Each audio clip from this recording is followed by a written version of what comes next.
যারা যারা জবের লাগি তৈরি করে বিশেষ করে যারা টিচিং এ ইন্টারেস্ট তো তারা লাগে লাগি গুড নিউজ। তো ফাইনালি ডিএলএডি এন্ট্রান্স এক্সামের লাগি অ্যাপ্লাই ছাড়ি দিছে, তো অ্যাপ্লাই করতে পারবা এখন। তো বিস্তারিত বুঝাইতে আমি আসাম ক্যারিয়ারের ওয়েবসাইটে ঢুকি আর ওকে।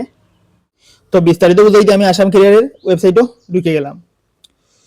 তো ডিএলএডির মানে সময়কাল 2 বছর থাকে, দেখতে পাই যায়।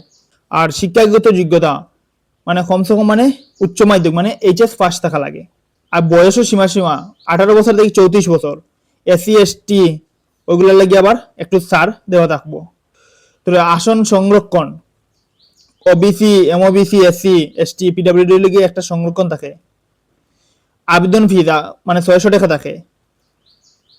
আর আবেদন আরম্ভ হইছে 21 মে 2026 আর শেষ হইব 10 জুন 2026। এরপরে অ্যাডমিট কার্ড দেওয়া হবে 5 জুলাই 2026-এ। এক্সাম হইব 12 জুলাই 2026 আর ফলাফল ঘোষণা হইব 27 জুলাই। অ্যাপ্লাই করার লাগি দেখতে পারেন লিঙ্ক, ওখানে ক্লিক করিয়া অনলাইনে অ্যাপ্লাই করতে পারবাই। তো ভিডিওটা শেয়ার করে দিও যাতে অন্যরাও জানতে পারে। ওকে, ধন্যবাদ।